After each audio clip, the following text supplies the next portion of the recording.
Guys, we swear to you, we are not lying, but we believe we experienced some paranormal stuff while recording this episode. The cold open for this episode and somewhere in the middle has some noises that hopefully you will hear too. Shit's fucking wild. Please reach out to us and let us know if you heard the noises. We need to know we're not crazy. I like the vampire from Scary Godmother. And I thought he was sweet. But does Scary Godmother count as a... It doesn't qualify. It's just a spooky movie. Uh-huh. It's not a vampire movie. You like Hotel Transylvania? Selena Gomez could get it. She did bring it to the table on that. What's her character name? Mavis. What a sweet name for a vampire. Like, she's a little vampire. Uh-huh. Steve Carell. He did better because he did not sound like he grew. Because I feel like when you do Gru in Despicable Me, where do you go from there? Who does Steve Carell play? In Despicable Me? No, in Hotel Transylvania. Her dad. That's Adam Sandler. Oh my god. Oh my god. It's Adam Sandler, you fool. And that's why it's technically it's like an Adam Sandler movie. It's do I have to rethink about all of the decisions I've made since the first Hotel Transylvania came out? I mean, you could like Adam Sandler. I guess that's okay.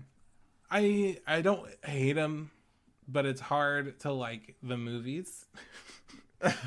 Because like when we were kids, it's like, he's funny. Well, it's like guy humor. It's like pee pee poo poo. Yeah, that's why the only one everyone likes is like 50 First Dates, because Drew Barrymore carried the story. Mm-hmm. Oh, I love Drew Barrymore. So... I think one of my favorite vampire movies is a girl walks in at night alone.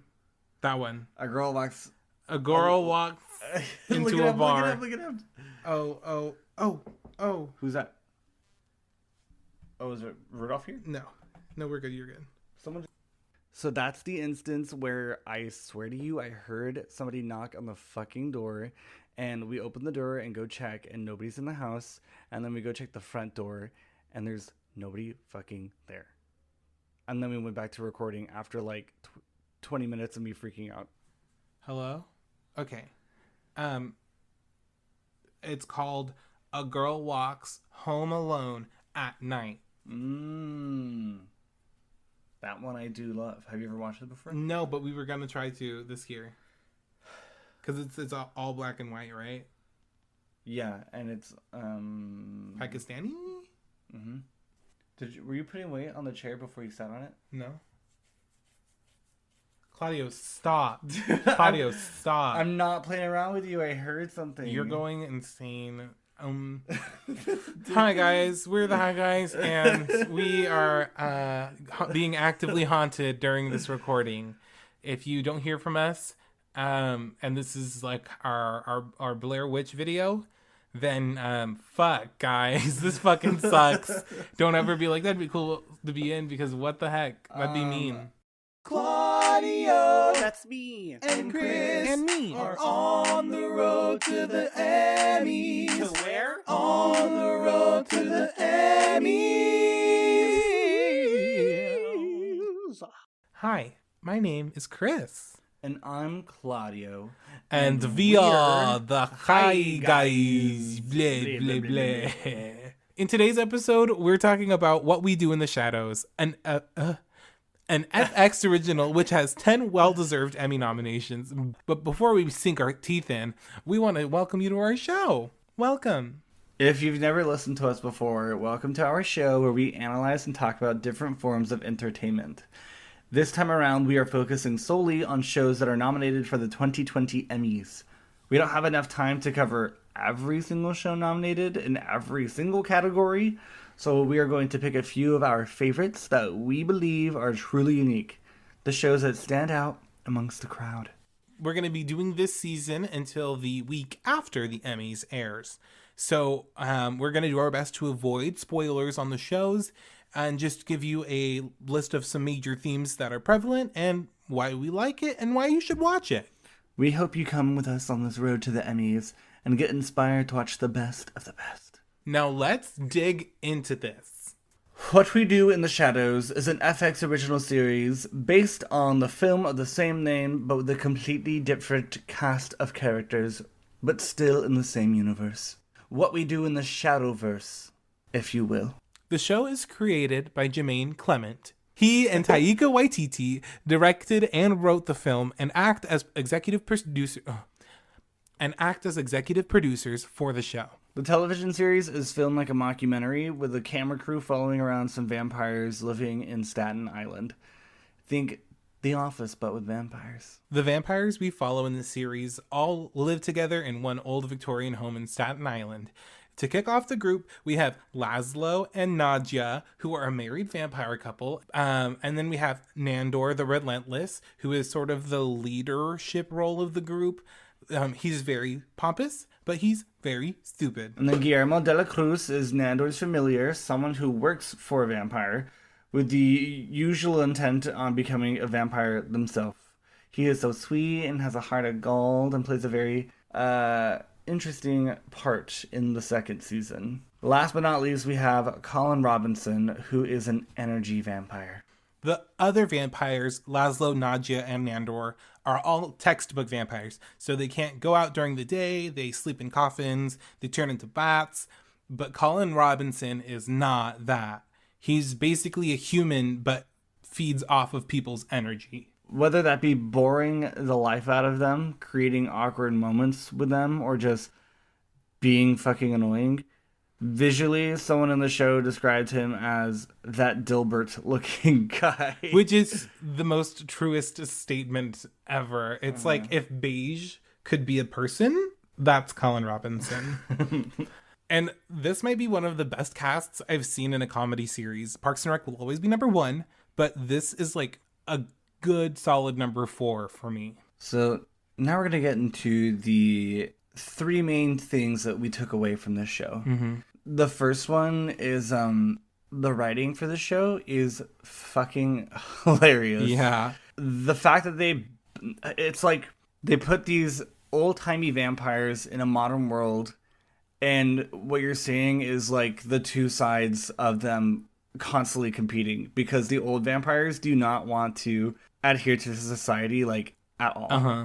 They're so dumb. That premise alone is like so fucking wild. It's such a cliche, like putting things in the past and the present and seeing how they react. But they do it so honestly and so well, you know? Uh-huh. I'm just trying to think of like the cliches, but like if there's like a caveman that gets unearthed, and then, yeah, but they're not cavemen, they're vampires. Right, but it's like that sort of like societal switch, like culture shock, yeah. Culture shock, yeah. Yes. Societal switch. But it's like they didn't even get culture shocked. They've literally like been alive and we're in the process of all this stuff being created. Yeah, but this, they like, just don't want to adapt. Yeah, they were just like, fuck, no, yeah, I don't care. They don't know how to use the internet. They don't know how to read their emails. They get into the worst situations because of how dumb they are. Mm-hmm. They're so dumb. But it's dumb, but it's also this like that self-righteousness that they have where they're like, I'm a fucking vampire. I'm literally above anybody else. Like, I don't fucking care. It's the stubborn vampire that makes it like... Yeah, and they even end up in like a city hall meeting to for like something that they wanted fixed. He wanted to rule Staten Island. Oh yeah, because like their Dark Lord was coming, and they had to be like, "Oh, what did you do?" So he basically had to go to like a town hall meeting just to get this ordinance passed that he wanted to rule Staten Island. He wasn't trying to get an ordinance passed. He was just trying to get there so that he can talk and say, "You're all under my leadership." And that's what the writing does. It puts them in situations like that where they're like vampires at a town hall meeting. Like, it's the dumbest stuff, but it's so entertaining. Yes. And the character dynamics are so funny. Like, each character is so specific and unique from the others, and some of them just balance each other so well, or like play with each other so hilariously. Mm-hmm. Like, anytime you see Colin Robinson like tagging along with one of the main characters, you know it's going to be hilarious. So dumb and so... Anytime you see that Nandor is going out and about, like, around the city, and Guillermo's going to be with him the whole time. Mm-hmm. The chemistry Shenanigans. The chemistry with the cast and they just did such a good job. They embodied the characters so well. It is so fun. It's so hard for me to like see the actors be actors and not think of them in that, because they just like became which takes us to characters. number 2, which is the actors are what make the show. Mm-hmm. Guest actors. Oh my god, the list goes on. Supporting actors, leads. They're all of them. So good. The amount of famous cameos in this show is so funny and unexpected. Mm-hmm. Like Mark Hamill. Beanie Feinstein. Is it? I don't think so. Beanie Hill, if you will. Jonah Hill's sister. Beanie Feldstein or Feldstein? Beanie, from Lady Bird. And Booksmart. Who else? Tilda Swinton. Nick Kroll. Did you hear singing right now? No, you didn't. Is the TV on? Claudio. Oh my god. Okay, so what you just heard was me reacting to a sound I heard while I was talking. It literally sounded like someone was humming in my ear, and I asked Claudio if he heard it, and he went and checked the whole house to see if he could hear anybody singing, like our neighbors, and he could not, and I could not, and that means someone was humming in my ear while I was talking, which is like kind of flattering, but like mostly terrifying. But anyways, stick around. We have a lot to talk about later. And if you ever hear voices, don't.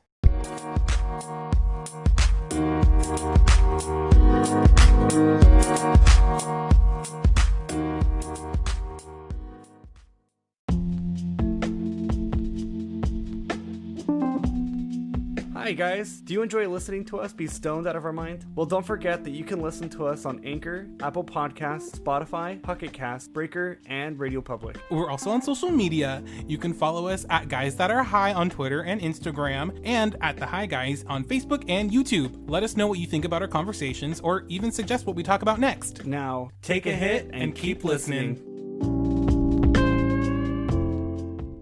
So the acting... some of the best acting, Chris. The acting is some of the best acting on any show right now. TBH. Yeah, it's the comedy values that those actors bring to the table. I don't know how. Comedy values. Like family values, but for comedy. Yeah, it's just the way they embody the character is so hilarious. It's mesmerizing. Mm-hmm. It's mesmerizing watching them do a scene. Yeah, for me, it's like it's seriously goofy, as in it means to be hilarious, but because of how honest the characters are, they are 3 big dumb vampires who are serious about their actions, but they come off silly. Like, there's an episode where they get invited to a Super Bowl party and they think it's a superb owl party. Can you believe the superb owl party? And they thought they would go and like some rituals would happen and there would be a superb owl, and they were like, I can't wait to meet the superb owl. You trying Nandor? Yeah. I cannot wait to see the superb owl. It's so funny. And in that same episode, someone's like, I guess the old lady next door like stole Nadja and like stole her necklace at like a long ass time ago. And so Nadja, during the whole superb owl party, was like, she used to be that lady's babysitter. Oh yeah, and she loved. And then when she walked into the old lady's room, the old lady was like, Nadja. So funny. So good. And that's just one example. Those characters, like, they do not want to adapt to our current culture, so everything goes over their heads. Like, it's so ridiculous in the things they do. Yeah.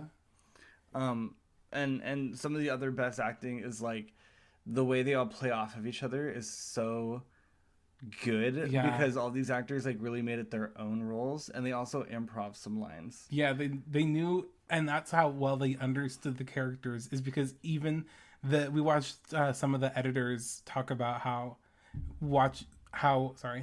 watching the clips that they recorded for the show, they couldn't tell what was already written and what was improv because it was all fucking funny. Mm-hmm. They were just like, I don't know how things got in certain places because it wasn't written. So good. It's really fucking funny. And then the person who really makes the show is Guillermo. Because Guillermo is the one human in the House of Vampires, and he's like really like our only connection to like the real world. Mm-hmm. And he's always there to tell them like, this is the internet. Yeah. This is how emails work. And this is what it means to order something. Yeah, and it's also just like common phrases, like when Nandor tries to say A-okay, but he's like, okay, and he's like, it's A-okay, and he said, A-okay. Mm-hmm. Stuff, it's so funny. And Let it out. And then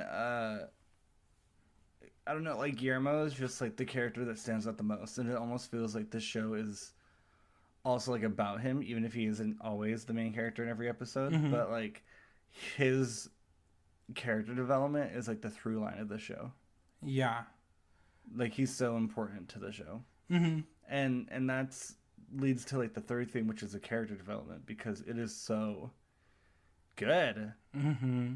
Like there are other shows where people like do dumb shit and never learn their lessons, but I feel like in this one, like things do change. Yeah, and you see them deal with either like the positive consequences of actions or like the negative.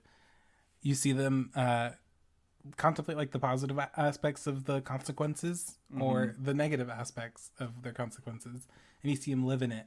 Yeah, and then stuff comes back later. But like sometimes in other shows, there's never any character development, and you kind of just watch it because they're such horrible people and will never learn their lesson. Mm-hmm. But it's like in this one, it's like, no, they kind of learn.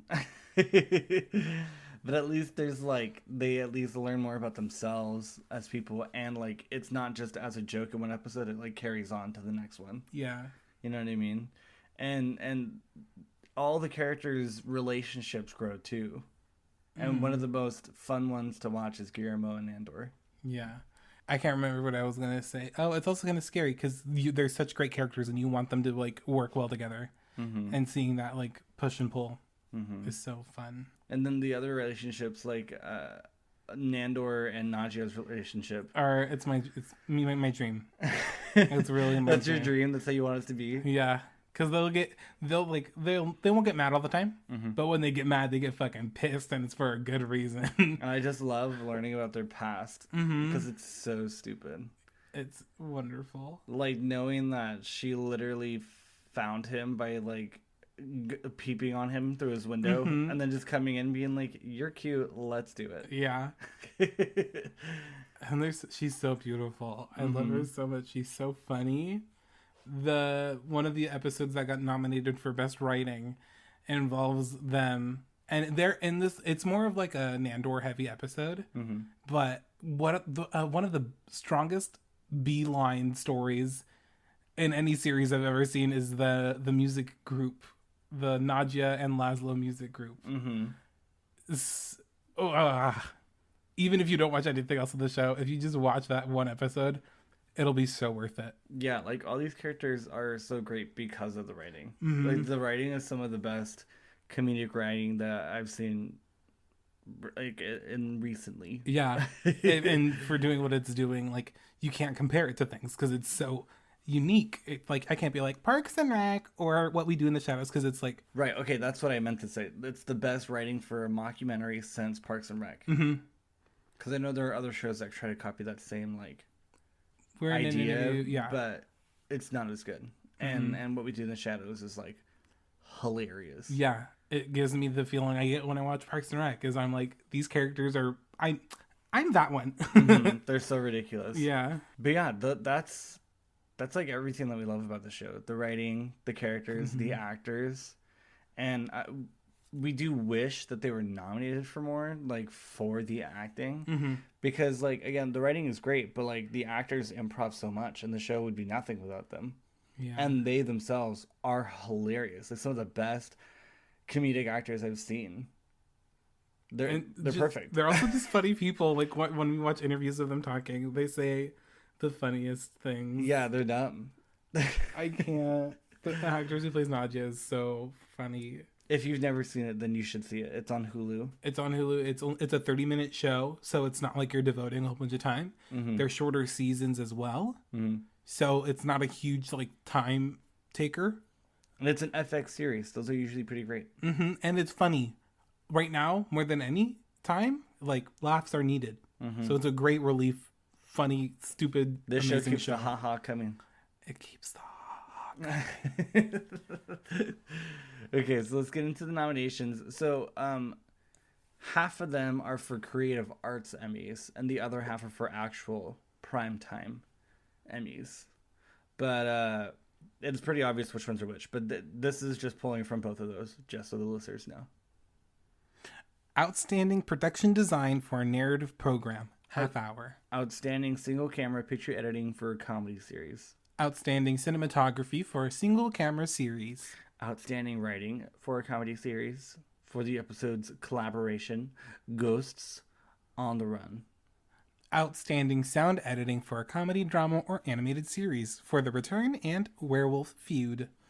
And outstanding casting for a comedy series. And outstanding comedy series, dudes. But again, no actors. No actors. How can a show be outstanding comedy if there's no comedians?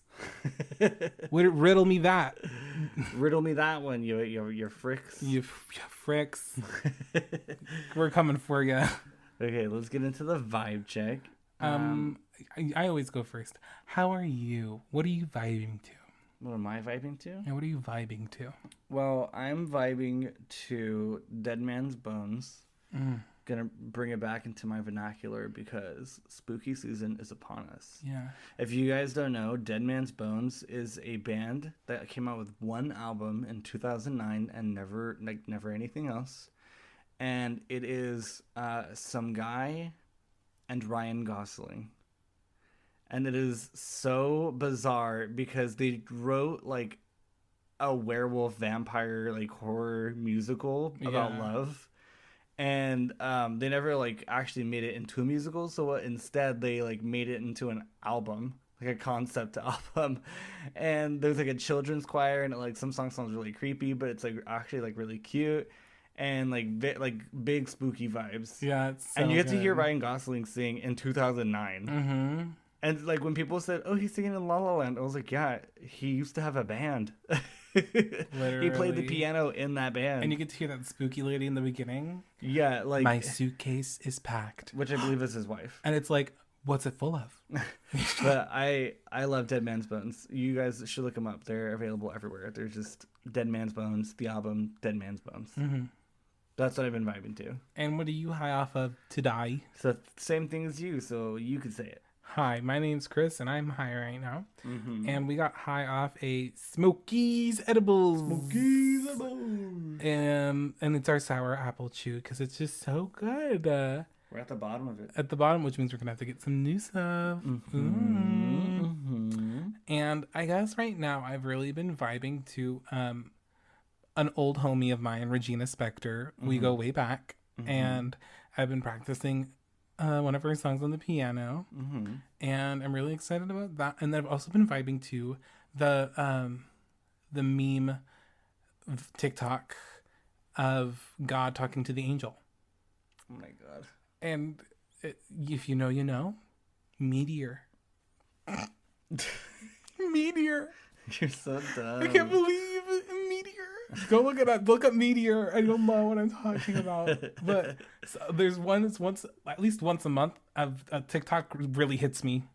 And it kind of becomes my personality for the next couple of days. Mm-hmm. And right now it's Meteor.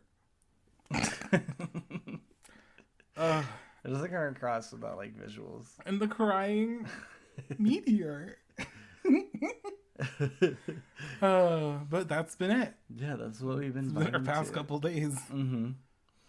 All right, thank you guys so much for listening. Big thank you. Big thank you. Again, don't forget we have merch on teespring.com, the Hi Guys store. Mm-hmm. And in honor of Nadia and Laszlo Music Human Group, we are airing our new goodbye song, written and created by Claudio and I. Boom. Hope you enjoy. I guess now we're the goodbye guys. So long. I guess now we're the goodbye guys. See you later. I guess now we're the goodbye guys. Adios. Ba-ba-doo-ba-doo-ba-doo-ba-doo-bop-bop.